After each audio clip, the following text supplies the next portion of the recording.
Hey, it's me, Destin. Welcome back to Smarter Every Day. This is a really big day because I live in a hometown where there's a gigantic rocket plant owned by United Launch Alliance. They make a vehicle called the Delta IV Heavy right over there. It's about to throw the fastest man-made object in the history of all the objects into space to go touch the sun, which is difficult because it's harder to go to the sun than it is to go to Pluto. You gotta like be screaming, you gotta go fast. Has to do with Delta V's and stuff like that. Trust me, it's hard, but they can do it because it's a really big rocket and it's a really little probe called the Parker Solar Probe. I got an email inviting me to the actual pad just before rollback. And if you don't know what that is, it's a big deal, especially since the CEO of United Launch Alliance is gonna be on that tower with us. I'm excited. And I'm gonna try to be very professional when we do it, but I'm stinking excited. Let's go. How you doing, sir? Good to meet you. Yeah, you as well. Thanks for inviting me to your shot here. Oh, we're happy to have you. That's pretty cool. I love your channel. Thank you very much. I am a subscriber. I like your hard hat there. Is that actually a hard hat? It is a hard hat. That's pretty good. Yeah. So you're actually gonna let us go up with you on rollback? Yeah.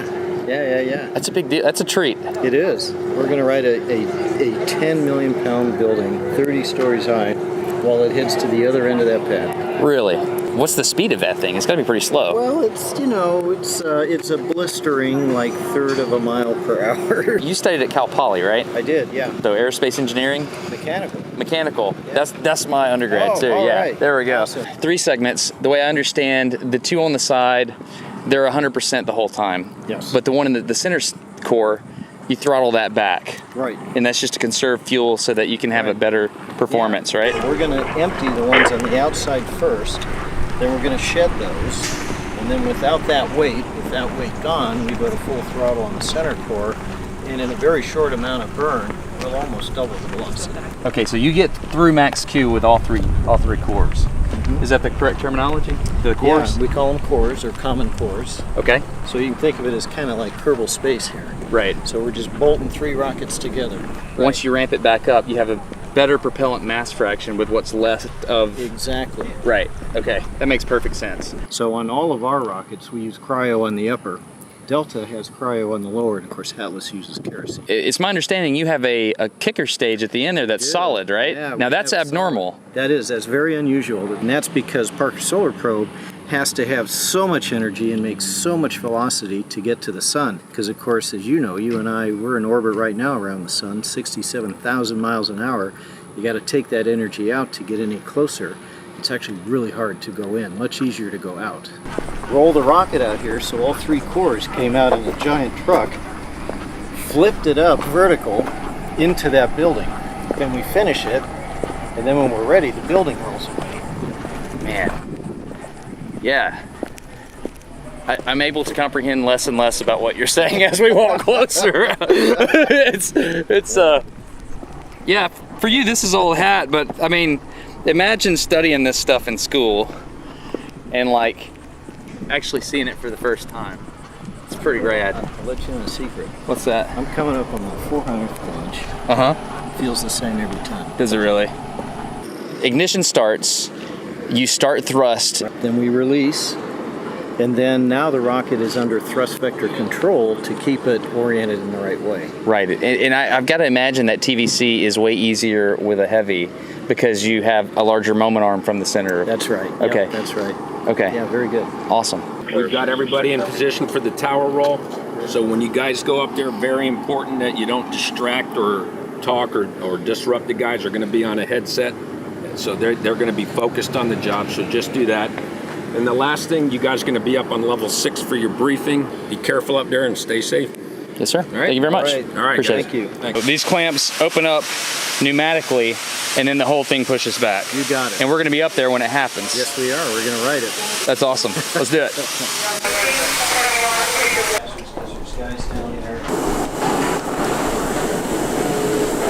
Wow. No, we're good. We're good.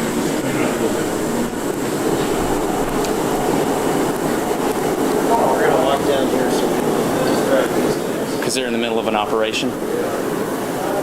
All right, so here you are. This is the top of one of those side cores. Right. And you can see here's the center core.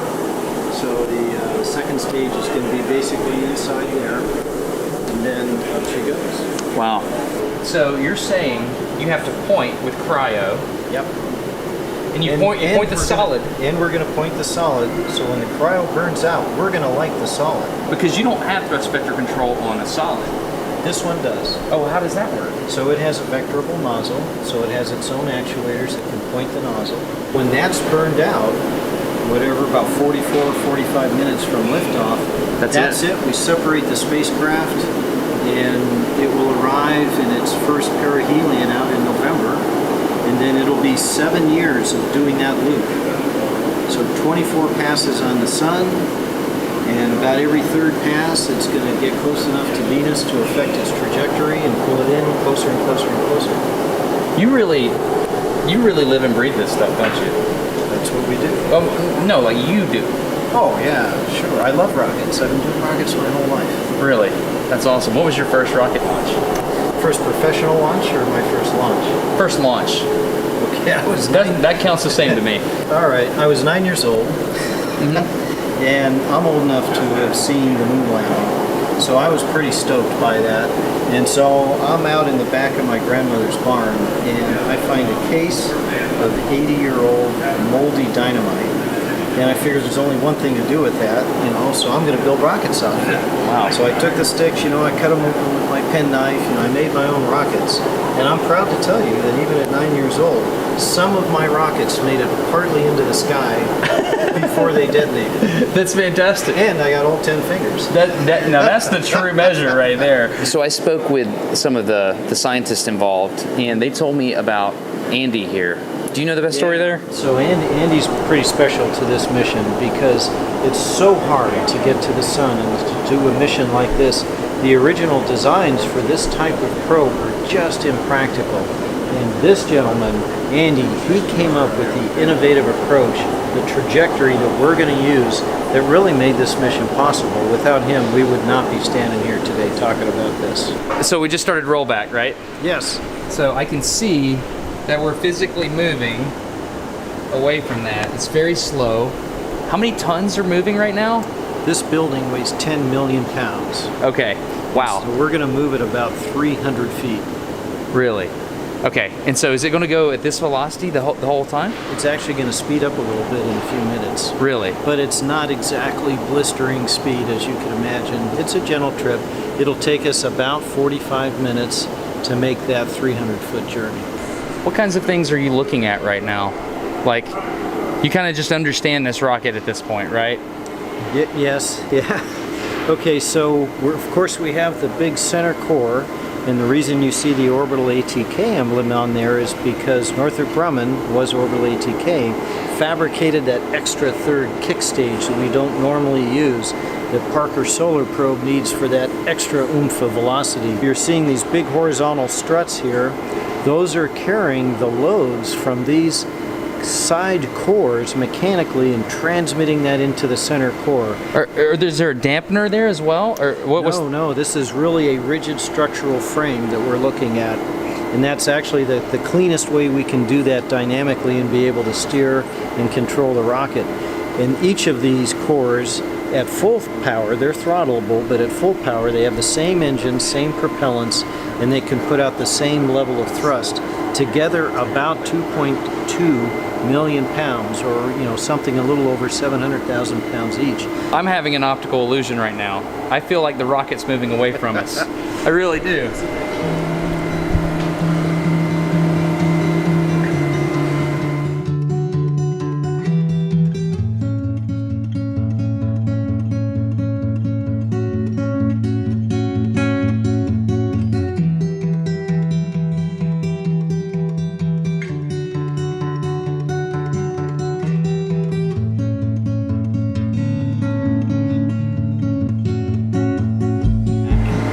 You see that gap right there? So they've got inches of clearance over there. Okay, so I'm gonna level with you. That's a really, really cool rocket, okay? And it's gonna touch the sun. It's gonna be the fastest man-made object ever in the history of objects, right? But what's really, really cool to me is Tory Bruno's wife is also a rocket scientist. And as they back away, she comes to the launch pad with him. They're having a discussion. about how it works. And like I went and eavesdropped in there, and they're talking about like the different stages, how they work, why they're using solids over cryos and certain, like this is a very technical discussion. And I really like that, like a lot. It's kind of a moment. I caught you having a rocket moment together. Yeah, that was pretty good. So I feel very honored to be where I'm at right now. This is a huge moment in the life of many of these people. I mean, it's a huge moment, period, but like for some people, this is decades. Yes. Well, of course, for us, we love our rocket and we put a lot of blood, sweat, and tears in it, but the rocket is only here for the payload. And so when we're launching a mission like this, Parker Solar Probe, this is someone's life's work. And the people who worked on that spacecraft, same kind of thing. It's the pinnacle of their career. They've been at it for at least a dozen years, many of them. So that's a pretty big responsibility, and it weighs heavy on our guys. Okay, I got a text from Felipe about 2 weeks after launch that said the trajectory insertion of the Delta IV Heavy was so good that the Parker Solar Probe's first trajectory correction maneuver dropped to 10 meters per second, which is astounding. That means they get to save a bunch of fuel, and they just extended the life of the mission because ULA hit the bullseye and got the probe exactly where it needed to be. That's a big deal because you only get one shot at that. And the other thing you only get one shot at is your privacy online, which was a perfect segue into the new sponsor, NordVPN. Now listen, yes, I'm about to do an ad, but this is different because I'm gonna tell you something that really happened to me. I fell victim to identity theft. Apparently, I was buying thousands of dollars of makeup and having it drop shipped to a hotel in Florida. My credit card information was stolen online, probably when I was on some hotel Wi-Fi or something like that. I've since changed my tactic to an offensive defense, if that makes any sense. I'm now using NordVPN, a virtual private network. It's a virtual tunnel where your computer is encrypted and protected all the way to the host that you're trying to contact. It's a really simple thing to use, and you can get it by going to nordvpn.com/smarter or use the promo code SMARTER. Let's say somebody tells you your content's been stolen in a different country. Oh, look at this, not available in your country. Ha! NordVPN can do this, check this out. We're just gonna go virtually tunnel up through the internet and end up right here in Germany. And let's go back to the website and let's refresh this thing and see what happens now. Oh look, what do you know? My stuff, except in a different language. I mean, yeah, that's a weird usage case, but imagine you living somewhere and needing to pop up in a place where Netflix is allowed, but you can't have it in your home country. You can use NordVPN and just pop up in a different place on the internet. Not only does this work on your laptop, you can use it on your Apple device, your Android device, whatever. Just download the app, pick from the map. There's thousands of servers in over 60 different countries. This is super simple to use. Here's the upshot. NordVPN is legit the only VPN rated with a perfect score according to PC Magazine, based out of Panama, which is an excellent thing because they're not required to keep your internet history there. Go to nordvpn.com/smarter, use the promo code SMARTER, get 77% off. That's less than $100 for 3 years of online internet data protection. I'm asking you to do this now because that helps Smarter every day, and more importantly, it protects you. It's a smart thing to do. I really like geeking out with rockets, and this was a really cool opportunity to do that. Thanks to ULA for making it happen. Tory, thank you. Oh, you bet. I mean, this is an opportunity of a lifetime for me. Thank you very much. Oh, it's my pleasure. I really appreciate that. So we'll get out of your hair and let you go shoot your rocket.